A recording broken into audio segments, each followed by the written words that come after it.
हरे कृष्णा, राधे राधे। कृष्ण राशि के चैनल में आप सभी प्यारे प्यारे बिहारी जी के भक्तों का स्वागत है। और आप सब कैसे हो? कान्हा जी की कृपा से सब ठीक होंगे। तो आज मैं कुछ सवाल लेके आई हूँ एकादशी को लेकर, क्योंकि पहले तो मैंने वीडियो डाल रखी है कि एकादशी जो उद्यापन है छोटे पैमाने पे आप कैसे कर सकते हो, बड़े में कैसे कर सकते हो। तो वीडियो डली हुई है, आप वो देख सकते हो जाके, ठीक है।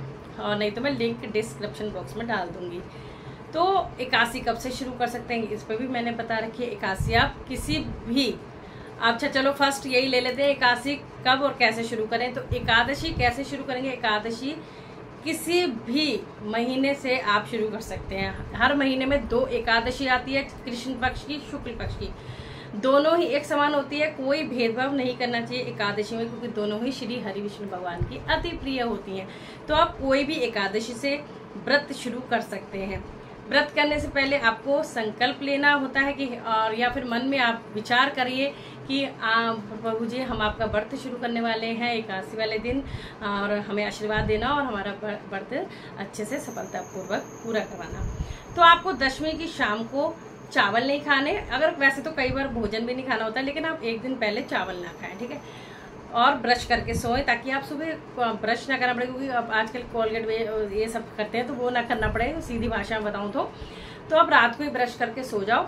सवेरे आप मतलब कि कुल्ला वगैरह कर लो, नहा धो के। आपको फिर क्या करना है, आप नॉर्मल जैसे सेवा पूजा करते हो आपको वैसे कर लेनी है। श्रृंगार, अब लड्डू गोपाल कान्हा जी को अगर आप पंचमी स्नान कराना चाहते हो एकादशी को तो वो भी करा सकते हो। अगर आप नॉर्मल जैसे कराना चाहते हो तो वो भी करा सकते हो, वो आपकी अपनी इच्छा है। श्रृंगार आरती सब कर लेने के बाद आपको एकादशी की कथा पढ़नी है। आप बुक मार्केट से भी ला सकते हो, ठीक है जी। जो पुस्तक भंडार होते हैं वहाँ पे मिल जाती है, जहाँ पूजा पाठ की किताबें मिलती हैं एकादशी महात्म्य के नाम से, ठीक है। तो आप लाके तो कथा पढ़ सकते हो। आपको पता होना चाहिए, आप पंडित जी से पूछ सकते हो, नहीं हम सब भी बता देते हैं कि कब की आप आज कौन सी एकादशी है, आज कौन सी कृष्ण पक्षी कौन सी, शुक्ल पक्षी कौन सी है, या कौन से मंथ की चल रही है, कौन से मास की चल रही है, ठीक है। तो उसके अकॉर्डिंग आपको कथा पढ़नी होती है। कथा पढ़ते वक्त आप हाथ में तिल, फूल या तुलसी पत्ता ले सकते हो। चावल आप नहीं लेंगे, और जब कथा सुन लें तो आप उनके श्री हरि चरणों में वही तुलसी पत्ता अर्पित कर देंगे, ठीक है। और उसके बाद आपको एक टाइम आप फलिहार कर सकते हो। अगर आप निराहार रह सकते हो तो रह सकते हो, नहीं रह सकते फलिहार का मतलब आप एक टाइम कुट्टू का आटा, जैसे आलू, इस तरह से सब्जी, फ्रूट, ड्राई फ्रूट, ये सब खा सकते हो। सेंधा नमक एक टाइम खा सकते हो, ठीक है। और अगले दिन आपको क्या करना है, देखो एकादशी को आप चावल ना खाएंगे, ना घर में बनाएंगे, और ना ही भगवान जी को भोग लगाएंगे, क्योंकि निषेध है एकादशी में चावल खाना। अन्न में आता मतलब चावल जो होते हैं वो। और द्वादशी को आपको चावल जरूर से बनाने हैं, भोग लगाने हैं, और स्वयं से भी खाने हैं, और दान भी करने हैं। चाहे आप जैसे आप सूखा भी दान कर सकते हैं, कच्चे भी। और आप बनाएंगे तो आप जैसे खीर, पुलाव, खिचड़ी, इस तरह से आप चावल को भोग लगा सकते हैं। तो ये तो बात होगी कैसे करना है कैसे नहीं करना, ठीक है। उद्यापन का ये मतलब। अब आ जाते हैं मेन पॉइंट पे, जो इस मेरी वीडियो का मेन पॉइंट है, जो बहुत लोग मतलब कि मैं बता नहीं सकती, जैसे हर चीज के 2 मत होते हैं। आधे लोग उस चीज को सही कहेंगे, पक्ष और विपक्ष, इस टाइप के आप समझ सकते हो। तो देखिए जी, उद्यापन वैसे तो व्रत का जरूरी हो जाता है। अब कई लोग कहते हैं, कई ग्रंथों पे ऐसा कुछ विशेष नहीं लिखा कि एकादशी का उद्यापन करना चाहिए, लेकिन कई ग्रंथ में लिखा है, जैसे नारद पुराण में लिखा है कि अगर कोई भी एकादशी का उद्यापन करता है तो नारद जी इतने प्रसन्न हो जाते हैं, अपनी वीणा हाथ में लेके इतना नृत्य करते हैं, और सबसे कहते हैं कि देखो मृत्यु लोक में फलाने, मतलब हर जिसने, जैसे मैंने करा, किसने करा, देखो उसने एकादशी का उद्यापन करा, हमारे श्री विष्णु भगवान जी की पूजा करी, तो बहुत खुश होते हैं और बहुत आशीर्वाद देते हैं। तो एकादशी का उद्यापन ये आप समझिए कि क्यों करना चाहिए, और मैं ये भी बताऊंगी किस व्रत का उद्यापन होता है, किन किन व्रतों का उद्यापन नहीं होता। तो इस चीज को भी आप अच्छे से सुनो। एकादशी उद्यापन हमें क्यों करना चाहिए। अब मैंने जब शॉर्ट डाली तो बहुतों ने बोला कि अरे नहीं होता लाइफ टाइम। किसने मना करा है? आप लाइफ टाइम करो, क्यों ना करो, मरते दम तक व्रत करो। एकादशी का तो सर्वोपरि व्रत होता है, आपको किसी ने मना नहीं करा। लेकिन अगर आप बीच में, या फिर आपने जब तक अंत तक, जैसे आपको 30-40 साल हो गया, कभी भी साल हो गए, आपको एक बार उद्यापन जरूर से करना है। अगर आप उद्यापन बीच में कर देते हैं, कई लोग 2-3 साल बाद करके उद्यापन कर रहे हैं, तो आप दोबारा से व्रत उठा सकते हैं, वो आपकी अपनी इच्छा है। तो उद्यापन क्यों किया जाता है? उद्यापन हमारी जो व्रत में त्रुटियां होती हैं, जो गलतियां होती हैं, जैसे हम देखो, हम कोई इतने बड़े भक्त तो है नहीं कि भाई रात भर हम जागरण कर रहे हैं एकादशी में बैठ के, जबकि बताया गया है जागरण करना चाहिए। हम वो भी नहीं करते, रात में भी सो जाते हैं। हम दिन में कहते हैं कि नहीं सोना चाहिए, कई बार थक जाते हैं सो जाते हैं, मैं भी सो जाती हूँ, देखो क्या झूठ बोलो, सो जाते हैं।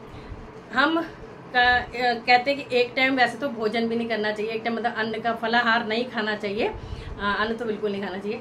तो फिर भी हम एक बार खाते हैं, तब भी कोई दोष नहीं है, लेकिन हम 1 से 2 बार खा लेते हैं, क्योंकि भैया भूख बर्दाश्त नहीं होती। तो सोचते हैं चलो भाई अब ये ले लिया, फ्रूट ले लिए, अब ये ले लेते हैं, फलाहार ले लेते हैं, अब दूध ले लेते हैं। इस तरह से हम 2-3 बार कर लेते हैं।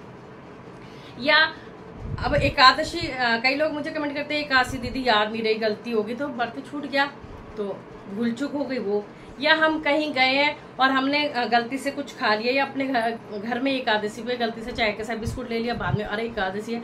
तो ये सब जो हमारी गलतियां होती हैं, उन सब का प्रायश्चित करने के लिए हम उद्यापन करते हैं, ताकि हम सब पंडितों को जिमाएं। जितनी एकादशियां होती हैं, जैसे 26 एकादशी, तो 26 ब्राह्मणों को जिमाएं, नहीं तो उनके नाम की जो पोटली बनाए। अगर आपकी सामर्थ्य नहीं है, चलो इसी में मैं सब कुछ बता देती हूँ आपको। तो इसलिए उद्यापन किया जाता है। पहले मैं आपको ये बात क्लियर कर दूं एकादशी का।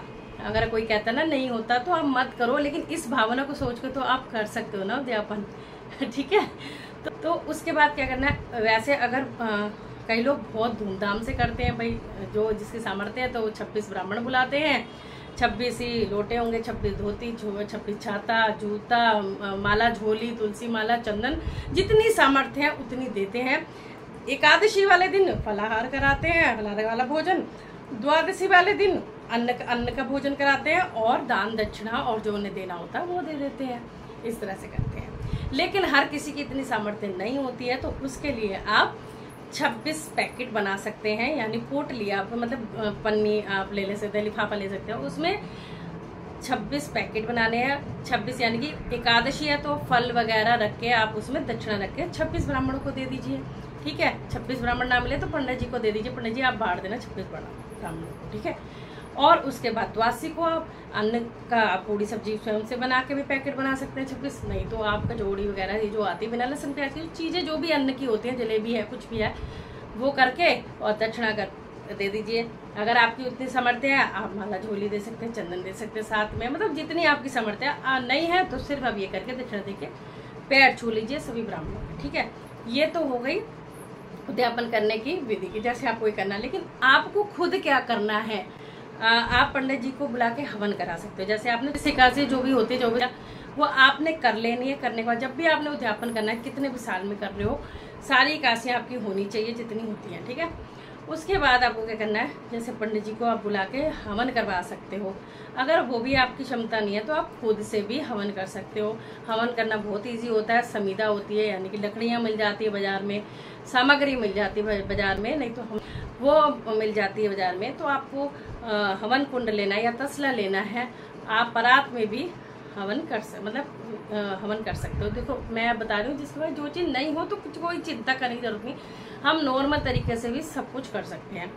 हवन ओम नमो भगवते, पहले ओम गंगणपते नमो 3 आहुति आप ऐसे डाल दीजिए। ठीक है जी, जैसे कि ओम प्रजापते नमो, ओम अग्नि देवताय नमो, इस तरह से आप 2-3 आहुति घी की डाल के और उसको वापस कटोरी पानी में डालिए। उसके बाद हवन शुरू होगा, ओम गंगणपते नमो नमः, फिर ओम नमो भगवते वासुदेव। आप 11, 21, 51, 108 इस तरह से आहुति कर सकते हैं। ठीक है, और फिर आप सभी देवी देवताओं की आहुति करना चाहें तो वो भी कर सकते हैं। तो वो इस तरह से आप नॉर्मल वे में हवन कर सकते हो।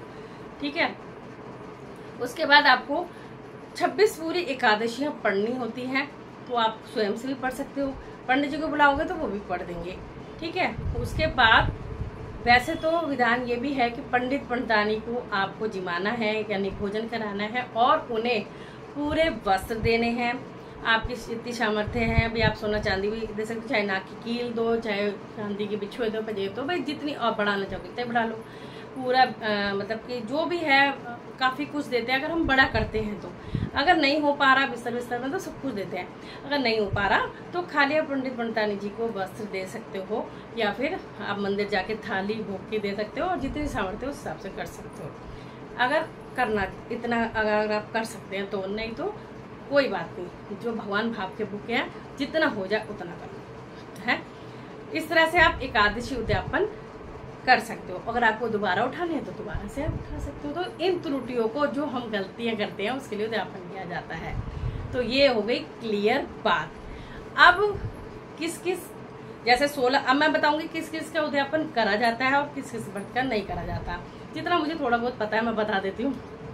देखो, एकादशी उद्यापन भाई जो हम रेगुलर में व्रत करते हैं, जो लगातार एक ही में व्रत किया जाता है, उसका उद्यापन हमें करना होता है। जैसे एकादशी का उद्यापन हो गया, 16 सोमवार का उद्यापन हो गया, वैभव लक्ष्मी के व्रत करते हैं, लक्ष्मी माता के व्रत करते हैं, उसका उद्यापन हो गया, संतोषी माँ के व्रत का उद्यापन हो गया। तो इन सब के हम उद्यापन करते हैं। और जिसके उद्यापन नहीं होता वो क्यों नहीं होता? अब जो साल में एक ही बार व्रत आता है वो हमारे त्योहारों में गिना जाता है।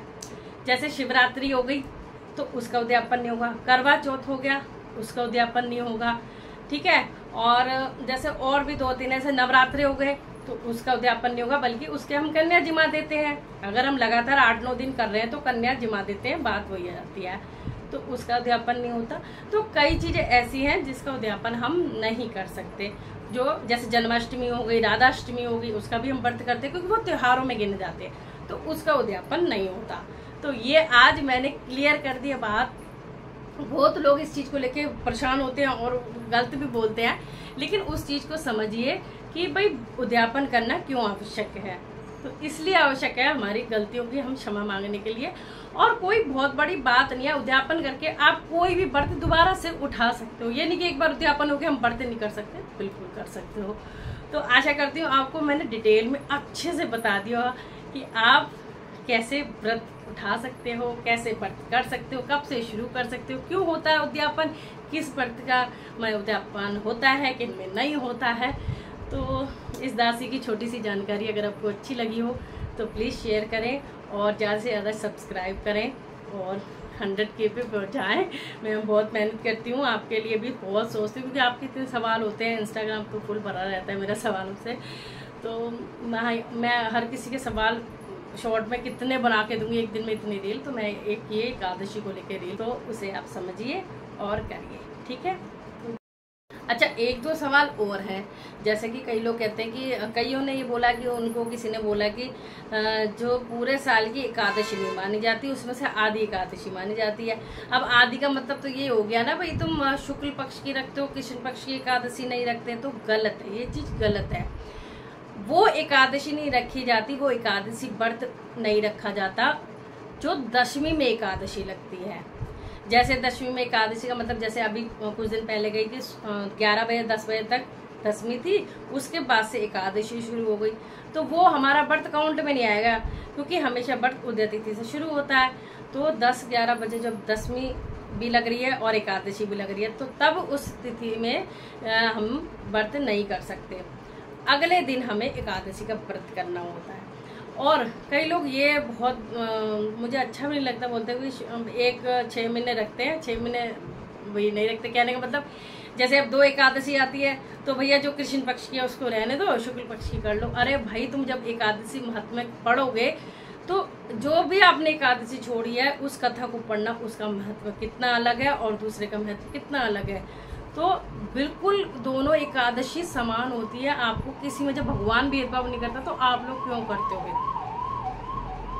तो आप मैं हाथ जोड़ के विनती करती हूँ श्री हरि के लिए, आप दोनों एकादशी करिए। जब आप कथा पढ़ेंगे तब आपको बहुत आनंद भी आएगा और पता लगेगा कि हमने क्या छोड़ा, जो अभी तक जो लोग नहीं करते दोनों एकादशी, तो जरूर से आप एकादशी करिए, ठीक है जी।